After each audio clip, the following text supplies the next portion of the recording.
on Clearing the Clutter Inside and Out, we're talking about creating a successful relationship. What personal development have you done to be a good partner?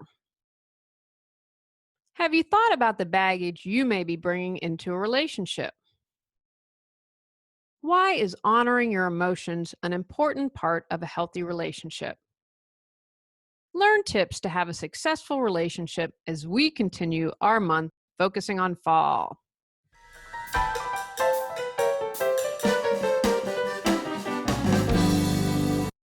Ready to clear your clutter and share your gifts with the world?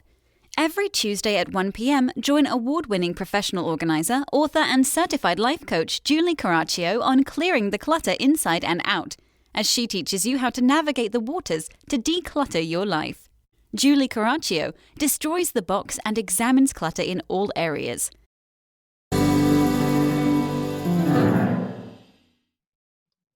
Today's episode was inspired because our guest today wrote a book that both my husband and I read. And in the book, Vince shares stories of his dating life. I had some pretty bad experiences, but some of the things that he shared really shocked me.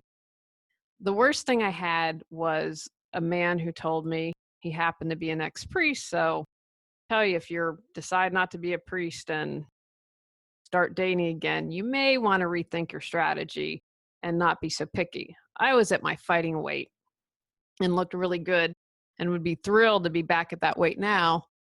And he had the audacity to say to me, "You're just at the edge of what I find attractive." I think that's probably in a relationship the worst thing anyone has ever said to me. And probably one of the worst things you can say to a woman about weight and appearance in any way. Needless to say, we weren't dating after that. I think there's a lot of garbage out there too, like these magazines, 10 ways to win a man, 10 ways to win a woman. And what I appreciated about his book was that it takes a really funny, poignant look at dating. And as he says, he's a short, middle-aged guy with no game. And so I think that it's going to speak to a lot of people. And I recommend women read it as well, because I see that a lot of people have these expectations that are just nuts. I tell this story a lot. I had a list of qualities I wanted in a husband, and there are things like integrity, kindness, intelligence, all the things my husband has. My one quote unquote material kind of thing that really wasn't necessary was height. I wanted a guy like 6 feet to 6'3". Well, guess what? I got a husband that's shorter than me, and I wouldn't trade him for anything. He's the best thing that has ever happened to me. And I had to have that realization, the aha moment that, what's really important here? And I think as someone, I've only been married 5 years, but I was in the dating scene a lot and got to observe a lot. I'm kind of a quiet person. And that's what I appreciate about Vince's book, because there's based on his observations and talking to women. And I feel like men too, this isn't just a slant against women, that both men and women will overlook someone because they have this list of expectations, or she's his height, or she's taller, and it goes both ways on that. So you might be throwing away a good relationship because of being picky, to be honest. I also think in our conversation here, there's lots of good advice if you're married. This podcast episode isn't just if you're looking to find someone. We had a conversation about what makes a successful relationship. And so if you're married or in a long-term relationship, listen, because there's some good advice coming your way. And finally, full disclosure, Vince is a friend. He was a groomsman in my wedding. He is a friend, but it was a really good book. And I love talking about relationship clutter and the things that we're doing to goof up our relationship. So I'm excited about our conversation today about how to have a successful relationship. Vince Gaglione is a guy who asks lots of questions, not only of himself, but also of his society and the world around him. Although he claims he's found no real answers, that hasn't stopped him in his quest to gain perspective on a little something we call life. Vince is the author of 13 books on personal transformation, self help, fiction, and poetry. When he's not at his real job, you can find him sucking down venti sized coffees at a brisk pace at his local Starbucks, thinking up new writing projects, or pondering his mystery questions of life. Originally from Philadelphia, Vince now resides in Raleigh. Welcome, Vince. Hey, thanks for having me on the show today, Julie. All right, let's get started. Why do people need to work on themselves to achieve a successful relationship?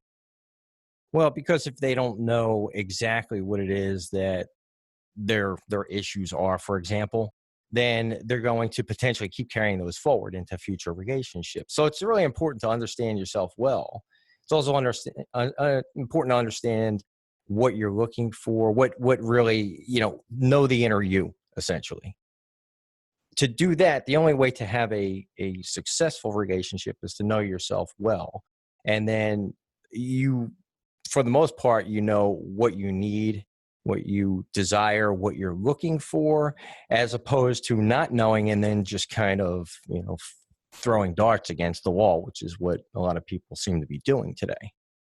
I would also say, as I approach my 5th year anniversary, that it's important to continue that process, not just stop it when you find someone or get married or you're in a long-term relationship. So what are your thoughts about that?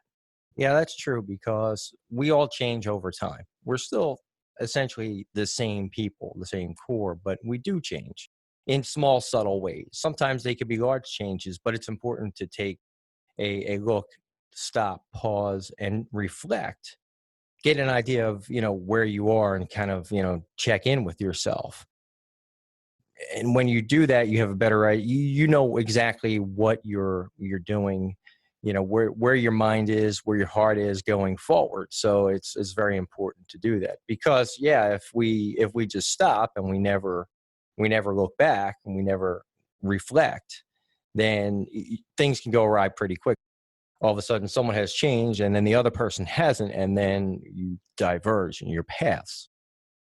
I wonder why you think most people don't take the time to reflect and figure out what their baggage is. I would say, based on my personal experience, and as I mentioned in the intro, I met Vince at a meetup, and so he was there before I met my husband, when I'd complain about the dating world and stuff. But my experience was that most people don't take the time to do self-reflection. So why do you think people are avoiding or not willing to take the time to examine their own baggage?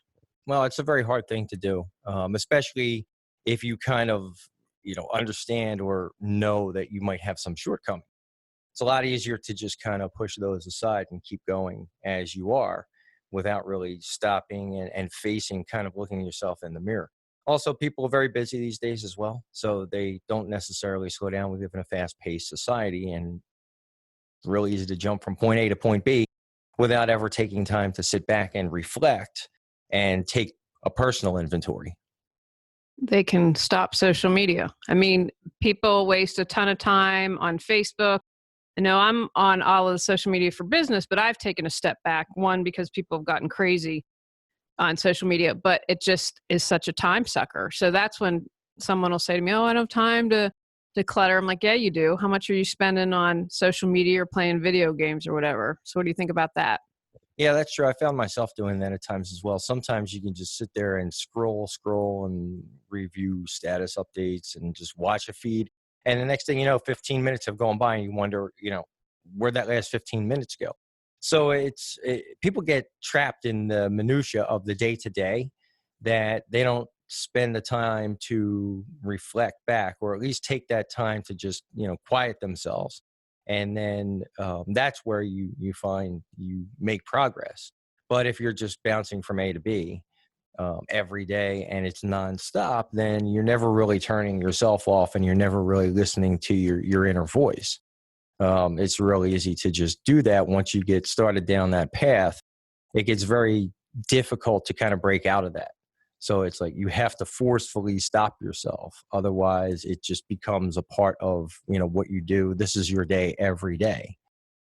I also think in general, people would benefit from unplugging. Tony and I were out to dinner the other night, and we were watching and trying to figure out, are they on a first date? Have they had a couple dates or in the relationship? And it was very interesting to see two people sitting at the dinner table, not at the dinner table in a restaurant, but looking at their phones, and not taking that. I think we do that in intimate relationships. And, Tony brought me my iPad, and I'm grateful I didn't have it when we were dating, because that's one thing I actually asked him, do you think I'm addicted to the iPad? And he paused, and I thought, oh, he's pausing. So there's my answer right there. And he said, sometimes. So I have made a conscious effort to put it back. Like when he comes in at night, I put it down, charge it, and step away from that. So what's been your observation in relationships, whether your own or observing others, about people who just, in my opinion, need to unplug? Yeah, I see it as 50-50. So like, I'm out on the patio a lot out at my local coffee shop, and you see first dates happening all the time, or people who are together and they walk in and they sit down. So it's about one in every two couples are on the phone. Either one or both of them are on the phone. So they're sitting there, but they're together, but they're not really together. They're both off in their own separate space. And I always find it interesting because you're right. You can sort of tell, what the first dates are. And I've seen instances where one has been on the phone and the other person has been trying to chat and isn't fully engaged, or trying to be fully engaged. And then it goes south pretty quick because they realize that person's not giving them their undivided attention, especially on a first date, because you want to make a good impression. You want to be your authentic self, but you want to make a good impression. You want manners, this and that. You want to be generally a nice person. And, that goes a long way towards telling someone, letting them know, the type of person you are. If you're going to be distracted on something as important as a first date, then how are you going to be on the third date or the fourth date, or in a marriage? Absolutely. So what questions can you ask yourself to make yourself a better partner? I think it's important to ask yourself if you're doing everything you can. Am I doing everything I can be doing, or am I being lax? Am I being lazy in a way? Because sure, people say relationships do take work, but they don't have to. If you're the type of person that is always mindful of your partner and you want to give your best, you want to be your best, then you're going to take checkpoints along the way, and you're going to do that automatically. It's like, it's part of who you are. It's part of what you do. So that's a real key point that you can take away from that. I always ask my husband, how can I be a better wife? And listen to what he has to say. And I do that on a regular basis. I would say the other thing that was a big aha for me, that was a huge switch that I figured out prior to meeting him, was I expected my partner to fulfill too much. And I was like, I can't expect my partner to make me happy. That has to happen. For me, I can expect and desire that he enhances that, but I can't put the complete burden on him to make me happy. What are your thoughts about that? Right. I think that's more symptomatic of what we've been kind of told in a way from a societal perspective, that this other person is going to make you happy. I need someone to make me happy. But in reality, in the equation, it's about 25 to 35% of, where you derive your happiness from in that relationship. The rest of it is, external. It's, what you're doing in your life, your career, your friends. So there's a number of different ways to be fulfilled or gain fulfillment completely as a person. And if you put too much emphasis on that, then you're kind of, in a way, having that other person take on more of a burden than they actually should. So yeah, that's very problematic today. And I think that there's a balance, and a lot of that comes from, again, going back to knowing yourself and understanding where you might be falling short and what you can do about that. When there's too much, too much reliance on another person, then you can fall into one of those codependent type of situations, and they never seem to be ideal, of course. I will share a funny story that involved Vince. So when I was dating my husband, Vince was kind of my guy go-to and man, and I'd, text or call him for the guy's perspective. And then I had another friend that was the woo-woo spiritual perspective. So early on in my relationship, with my husband, and I had texted Vince, and I don't remember what I said, and he just wrote back and he said, "You're being clingy. You're being clingy." And I said, "But no, this time for once, I'm not trying to be clingy. I just really like this guy and want to spend time with him." And I think because I had been texting him a lot, and he's like, "Now you're coming off as clingy." And I'll never forget, I texted my husband, and I'm a huge fan of the John Gray books and Men Are From Mars, Women Are From Venus. I think he gives a lot of good advice. And so I texted him and said, "I'm sorry. I don't mean to put any pressure. I just really enjoy spending time with you." And it was the truth. And I could literally, over the phone, we were texting, feel him shift. And after that, like John Gray, if you've read any books, talks about men being like rubber bands in the beginning of a relationship, and they got to have some time apart and then they come back. And once that happened, we were fine. But I just thought that was funny to share, because I would say in the past I was always clingy, but for once I wasn't trying to be, and it was coming off that way. So any thoughts on that? Right. I vaguely remember that. Well, I'm not sure exactly, what you wrote, but yes, I remember writing back, "You're being clingy." I think that it's important to, of course, maintain a little bit of distance, because, especially initially, because you don't want to be overwhelming. You don't want to jump into or dive into immediate relationship, immediate 24/7 with that person, because you don't even know if you're going to like that person. Essentially, it takes a while to figure out and understand, what another person is all about, especially, their heart from within. It's about being vulnerable. You both have to be vulnerable to a point where the other person can see that, to really understand who they are that's staring back at. And right off the jump, when things like that happen, it just kind of, people start to repel. One, it might be a little too much, so they'll start to back away. When the other person might actually try even harder, will force the other person to back away even more. So it's a tough thing to do, because in the very beginning, it's exciting, and you want to learn as much as you can. So in a way, it can sometimes come off as clingy, but the important thing to remember is to just have some patience, just take a step back and breathe and think, okay, if I have things that I want to know, I'm going to learn those in time. Maybe it's a matter of just putting one item out there and saying, "Hey, I have a question about this?" Or, "Hey, how do you feel about this?" Rather than putting the whole list together and then firing off one question, the next question, the next question. So it kind of gives you time to take a step back, let them process it, let them provide a response, and then you continue forward. So it's a step, it's a process, one step at a time.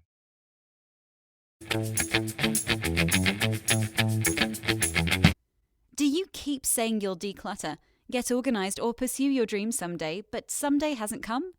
Learn how Julie Coraccio can support you at reawakenyourbrilliance.com.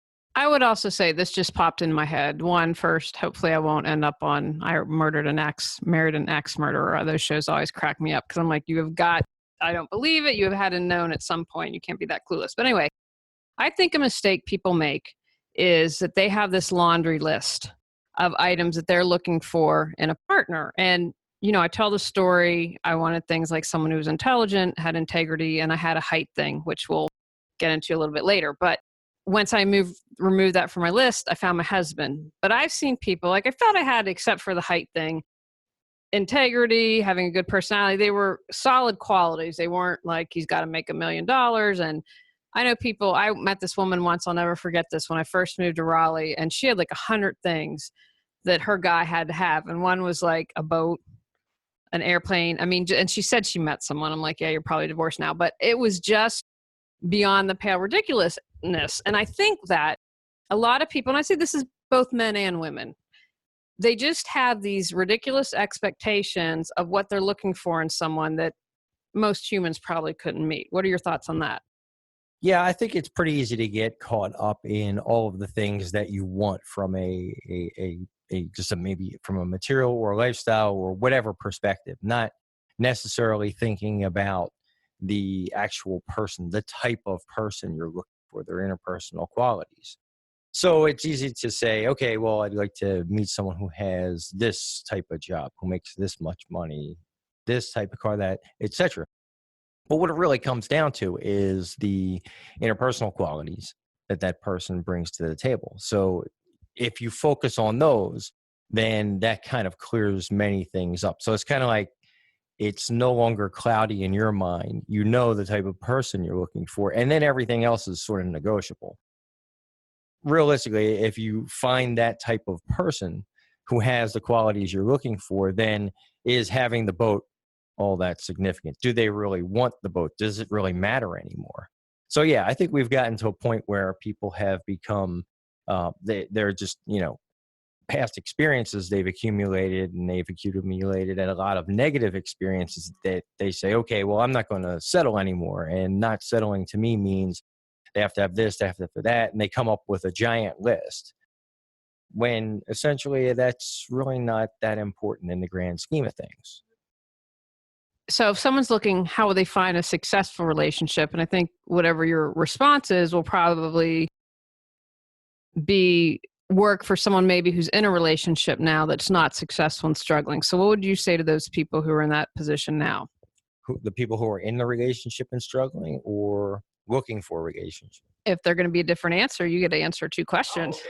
All right, sure. Well, if you're single and you are looking, then the best thing to do is just continue to work on yourself, right? So you want to, there's nothing specifically that you can do other than getting out and about and, remaining visible.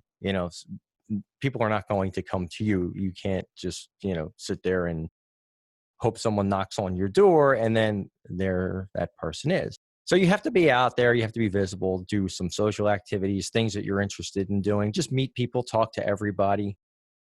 From a personal standpoint, it's also important to understand what you're looking for. So that way, when you are meeting people, you can gain an idea of whether or not this person might be right, and gauge whether or not they're interested. I had a coach a long time ago who told me that basically said luck is preparation meeting opportunity, right? So if you're doing all the work and you're the best person you can be, you're your best self, you know what you're looking for, then when opportunities come up, you'll be able to recognize those and you'll be able to make a decision whether or not those are good to pursue or not so. I'd What was the agree with second that. part of the question? I'm Th- sorry. No, that's okay. So the second part, so that was for if someone's looking for a relationship. So if someone's maybe in a relationship now, they don't have to be married, but maybe been dating for a while and it's not successful and they're struggling or having challenges, what advice would you have for them? Well, I would say evaluate it and don't stay in it just because that's comfortable to you. It has to work for you. It has to work for both of you. And if there's a disconnect, if you've gone in separate directions, or you have personalities that just don't mesh, there seems to be contention, or it seems like more of a fight, more of a struggle. And that's why people say that relationships take work. They do, but sometimes they take a lot of work. So if they take a lot of work, it's probably not the right relationship. I've been in good and bad relationships. So the ones that have always been the best for me they've had a flow to. It was very easy because we were very similar people. We had similar lifestyles and it just flowed naturally. We were happy being together. And then there have been others where we've been on different pages, personality wise, not the greatest of match, different lifestyles. So one or both of us kind of felt a lot of, inner turmoil and a lot of, inner pull to say, really explore this. There's something wrong here and I need to sit down and figure out what that is. So I would say don't stay in it just for the sake of staying in it. It has to work for both of you. And you have to, of course, be giving, your best effort as well.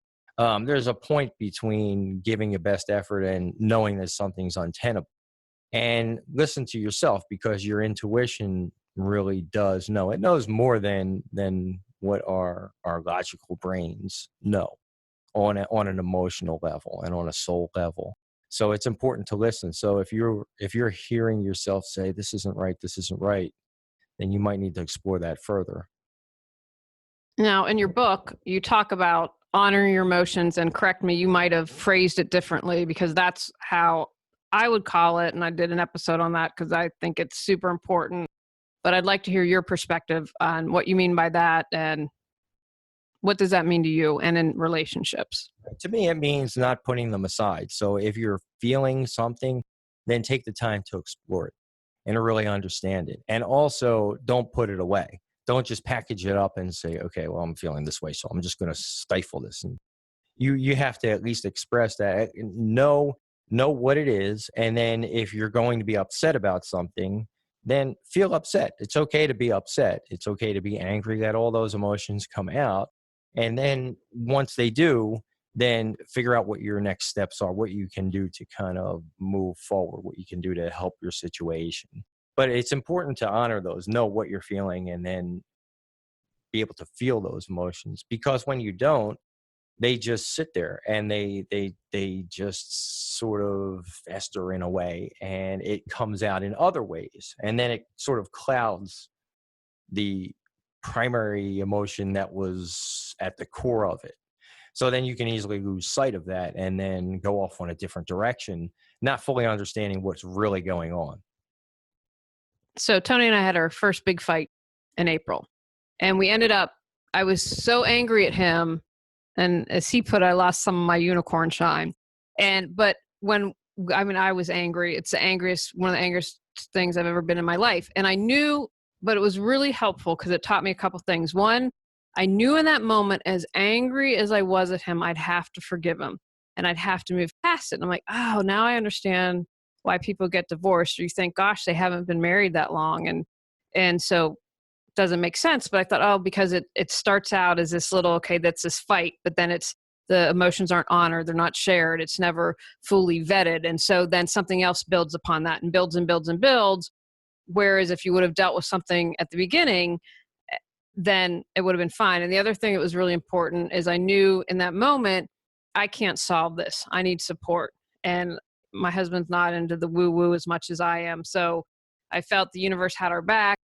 I saw this therapist. I'm like, okay, I liked her 2-minute video on her site. We got an appointment the next day. And what was really helpful, because I said to her, I said, this is our first fight. And she's like, you've been married almost 5 years. Like, you are doing really well. Because, you don't have a measuring stick. For me, never having been married, what is quote unquote normal? And what was very helpful is, because he was a little bit skeptical of the process. And I said, well, it's either this or the woo-woo stuff. So he went with this. But what was great about her is she had my number. She's like, you like to control things. Okay, perfect. She knows what she's talking about. She's got my number, so we can do this. But saying, okay, we need support in this moment. And then it was fine because I was able to let it go and move forward. But that was honoring, okay, this is how I feel. This is what your action, blah, blah, blah, blah. And then asking for support. So you have any thoughts on that? Oh yeah, that's definitely important. You need to know what you're feeling, and you need to be able to express that. So if there's something that is upsetting, then you need to be able to talk about it. You need to be able to talk about it on an emotional. And if you do need support, then yes, reach out, because many people don't know what to do with these things when they occur, and then they try to take them on themselves, even if it's something they don't understand or something that's kind of been bugging them for a long time. And if they don't deal with that, then it just kind of sits there, and then other things build on top of that, and then you have a giant mess on your hands, of course. So that is important. I think today many people are just afraid of reaching out. They're afraid of asking for help. They're afraid of looking for help. And that just very, very well may be a product of society today, especially, social media. Everybody's out there. All of their posts are happy posts for the most part. Everybody's doing cool stuff. Everybody's taking great pictures. And then they think that, okay, well, why are these people having such a great time and I'm not? So it kind of feeds on itself as well. I saw a little clip on someone who's like an Instagram star, and it was exhausting the amount of time to get the right picture. I'm like, nah, I'll earn my money another way. It was just too much. So I want to know what your thoughts are. Once we figure out what our challenges, our baggage is, how do we go about working to improve them? There are plenty of help references out there, self-help references, of course, and you might need suggestions. But the important thing is to remain persistent. So don't let it go. Don't just say, okay, well, this is what I need to do, and then put it aside. The goal is to start working on it. And if you have to work on one thing a day, or you need a day where you can work on a bunch of things, but it's important not to lose sight of it. I think that's that's part of the challenge. Of course, getting the help, at least acknowledging it, understanding, that's the first part. And then the second step is what you're going to do to take action, because, you could feel lost, you could feel helpless, and you could feel like I have no idea how to start or how to sort this problem. So then, help might be required there, or it's easier to break it down into small pieces. What can I do right now? What do I know? And I know what we'll do to help. Then let me start on that. And that might open the door to understanding better the next piece of it and how to deal with that. So talk a little bit about your book. I wanted to have Vince on the podcast today. Both my husband and myself read his book and could relate to that, even though we're married and it was written from a single man's perspective. But it was really engaging. And, well, just you talk about the book, and then I'll ask any questions that might come up. But tell us about the book. Okay. The book is called Confessions of a Middle-Aged Short Guy with No Game. Essentially, it was a book that I had written because I had always had questions about, my how I felt about dating, and what I would see, the type of reactions that, issues that I had dealt with. So as a short person, there's been a height bias, and there always has been a height bias. And that goes into specific, psychological primal types of brain stuff, limbic brain stuff. When it comes to guys in height and women and how they see guys of a certain height. One night I was sitting around the table with a bunch of my guy friends, and we were talking about, dating. The topics always come up: the dating, relationships, dating sites, etc. And my one friend wanted to get our opinion of a woman that he was chatting with on Bumble. So he passed the phone around to everybody, and we gave him our opinion once we had seen, the text messaging back and forth. But then I asked him to bring up his Bumble queue because I was curious. And when he brought up his queue was full. And I said to him, I said, "You get a full queue here. These are, what are you going to do with all these people?" He's like, well, I'll just swipe. And then, a bunch of them will go away, and then it'll re-go it again. And I thought to myself, how is that even possible? Because I've been on Bumble for as long as this guy, probably even longer. And I might only have one or two people at a time who have ever swiped on me. I thought to myself at that point, well, okay, this goes all the way back. I know that, height has always been an issue. At least it was an issue for me when I was in my teenage years and my early adulthood. And I understood, how that affected me during those years. But then I thought, okay, well, this guy's an average guy. Yeah, he looks a little bit bigger and stockier, and but he's not really tall, and he's just another average guy. How come his queue is full and mine is always empty? So I started to go on a fact-finding mission, essentially, asking a lot of questions at social events, single events, talking to different people at the events, and conversations always come up with respect to dating. So you might find in a mixed group conversation, one woman might talk about a past experience or has just a comment, or someone brings up dating and someone goes, "Oh no." And then it just sort of starts the conversation. So I would ask specific questions, and I would listen to the responses. So I put more and more of this information together. I talked to more people, mostly women, single women, married women, social settings, single events. And I came up with information, and I kind of understood in a way how a woman will see things, from at least from an initial attraction, from a physical point of view. And then I realized that the average guys are just kind of nondescript. They're just, out there here and there, and they're pretty much everywhere. So there's not a whole heck of a lot from a physical perspective that, we can go and say, okay, this is what will attract a woman, in a way, because it doesn't necessarily work that way. And of course, they're geared towards height being one, a number of other different characteristics, physical as well as interpersonal characteristics. So yeah, it was really interesting to do research on it and to gain a better understanding of where I actually sat in the pecking order as a short average guy in dating in 2018. My husband's shorter than Vince, and I think I learned in the book from Vince what the average height of a guy. Cause I'm like, you're not short, and he's like, yes, I am. But Tony read it, I read it, and he was like, yeah, this is my experience. The other thing that I think women should read this book too, because I was in shock. I know a lot about Vince, and he'd shared some stories, but not all, or they might have been. Women would benefit from reading the book, because don't be like some of the women in this book, because I think we all have a horror story of someone who is completely awful, but these were just some stories that were like, wow. And it broke my heart that I could relate to that, and that my husband could, and that we're not alone in that. Yeah, I think that, it was important to put those in there because part of the book, the first part of the book that I focus on, I go back through my dating history. So I talk about when I noticed that I was different and the things that I was seeing, like friends, the girls were attracted to them and not me. They were all so much taller than me. So, for me, it was more or less a providing that dating history and providing, how each of those experiences made me feel. Right.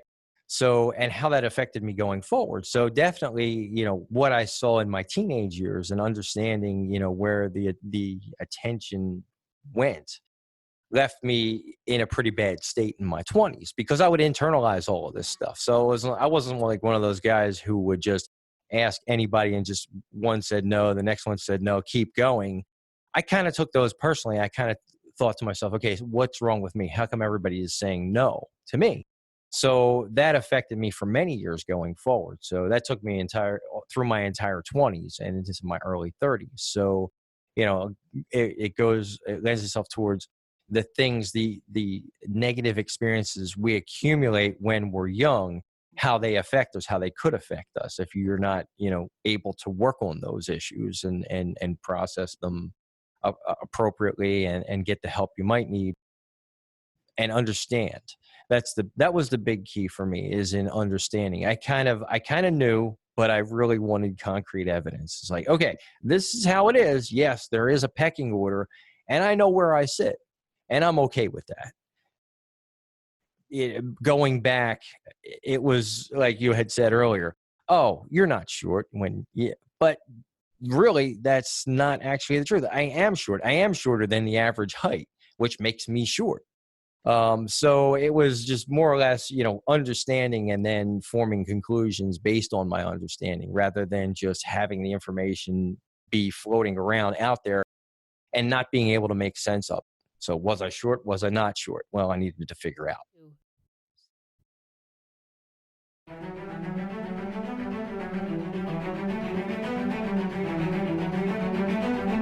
Losing money because you aren't organized? Tired of spending hours looking for things? Stressed out? Go to reawakenyourbrilliance.com to learn how Julie Coraccio can support you.